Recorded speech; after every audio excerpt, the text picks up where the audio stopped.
Alright, this is a new little video. I wanted to talk about a book that I've recently just read. I got the bookmark placed as well because there's a quote I want to read from it. It's called Financial Literacy for All by John Hope Bryant.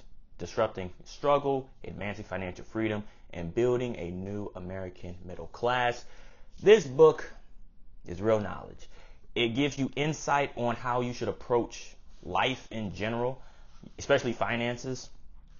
That's the main core of the book when it comes to, understanding the society of America with capitalism and, just why, the rich don't have to pay a lot of taxes, why the poor middle class pay the most in taxes on their earned income, this, that, and the third, why we need a thriving, economic society or a said thriving middle class to continue growing as an economy, and this, that, and the third. It's very, deep dive, I'd say, overall. He gives his little, background story, how he grew up in the beginning, like in the beginning chapter and whatnot. But throughout, that's what the main concept of the book is, understanding credit, how credit can really screw you over if you don't know how to manage it correctly and get into deep credit card debt.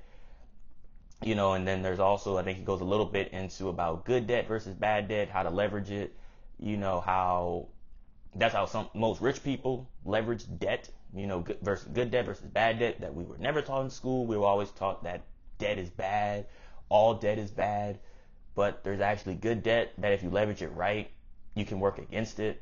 Well, at least for the rich people to do, and tax write-offs and whatnot, this, that, and the third. But another thing that he also goes deep into is society and the school system being indoctrinated, not teaching us what we need to be taught to really thrive and be successful. How the old is not up to date with the new style of living, the new ways the economy is changing. It's just not. It feels so unattainable and non-sustainable. He talks about, us, we're the United States of America, but we are never really united. We're always divided through politics and policies and all this, that, and the third. And I'm not into politics. My homies and I are not, because we do not care about them. Because we're stubborn. We don't want anyone telling us what the heck to do because, who are you? You know what I mean? It's our own life and everything. But it's also kind of like, how they gaslight you. Gaslighting is just a Gen Z term of just sell you on a promise that they never keep. Kind of like human society. Kind of just say what you want to hear, but never be a man or a woman of their word, especially a man of your word. So now you're untrustworthy. You break that trust and, you're slimy, grimy, untrustworthy, this, that, and the third. How, rich people are the most hated and why, middle class poor people don't like rich people, this, that, and the third. It goes into a pretty good deep dive and kind of can help you change your perspective on things. But I wanted to read two different sections. So it says, this is one of the sections. This is the very end of the book within the last 3 pages. So it says, I see our so-called leaders tearing us apart with division, which is, the political leaders in America. On both sides of the political aisle, I see folks pitting us against each other, precisely what countries like China and Russia want. They want us at war, culturally and political war with each other, because a house divided cannot stand. That's the whole point I just said. Us being called the United States, but not being united, we're screwed. Why do you think Russia and China are one of the most dangerous countries now? Back then, it was always Russia, Germany, and Japan. They were the most dangerous countries back then. With, Hitler and all that other nonsense going on. But even at that time, why do you think Russia, before they were called, Russians, Russia itself was always called USSR or the Soviet Union? They were literally a union. They were united. These suckers wrestle bears. Some of the most dominant MMA fighters of all time, in the UFC or not, live in Dagestan, live in the Russia area, and they wrestle grizzly bears, grizzly bear cubs, for fun, for training. They even got the little kids doing it. I'm looking like, what the, bro, we're cooked if we go to war. This is just hand-to-hand combat with no real weapons besides your hands and your feet and your limbs, your 8 body limbs. Imagine if you give these suckers weapons. They're frying us. We're done. We're screwed.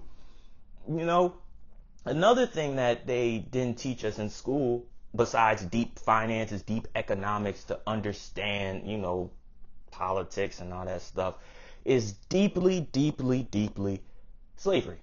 The most we've ever gotten out of slavery, at least for most people, I can say, but also for myself, is that we were literally only taught, hey, whites enslaved blacks, this, that, and the third, dark times. Simply summarized. We never talked about blacks enslaving other black people. We never talked about blacks ratting out and selling out to other black slaves who were trying to escape at that time. We never talked about the poor white slaves. Yes, poor white people were slaves. Like, the rich didn't care. If you were not rich with them, you were in opposition. You were not a threat. You were a slave to them. It's like, wow, what? Like, that kind of baffled me, because I was like, whoa, what? They had poor white people? Like, for real, when I first found that out. And I'm like, how come we never were taught this?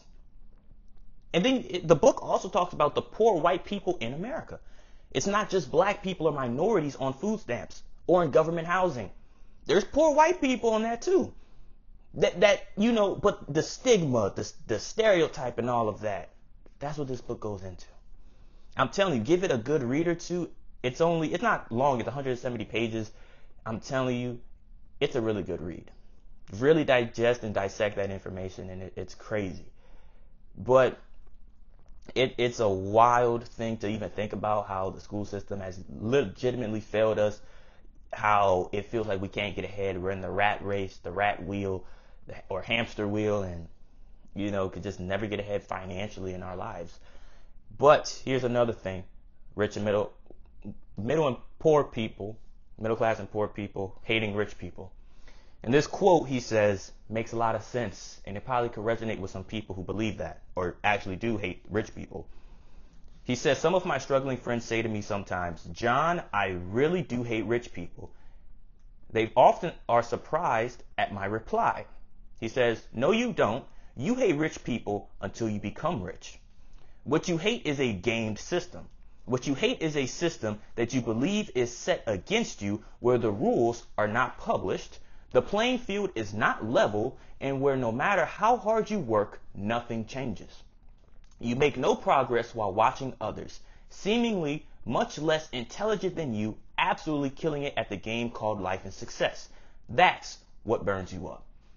When he said that, I was like, what? I was like, wow, that's crazy, but there's a lot of truth to that. It's like if we all knew the systems, if we all knew what was really going on and aware of this, we would all capitalize on it, use it to our advantage, and we wouldn't really be saying what we say. And yes, we can all agree that it is not fair. And, you just have to be willing to either get played by the game and the system, or understand the game and system that's being played and join it. It's sad to say, it's like almost feel like you're selling your soul. But I always say this, people say they hate rich people for different reasons. Some people say, they're cocky and arrogant. I'm going to say this, not all rich people are like that. It's just money doesn't change who you are. It just amplifies who you already were at the core. It's like it just gave you more status for your true colors. Your true colors started shining bright like a diamond. If you were already a douchebag, then you're going to be more of a douchebag with money. If you are always a chill, kind of on the grind and just like, always to yourself, always, focus on helping each other win and wanting to be around that. When you start winning, you're more supportive, you're more enlightening, you're probably going to want to help more people. That's what that is. It always shows who you already were, just at the core. You might have just been great at hiding it for so long.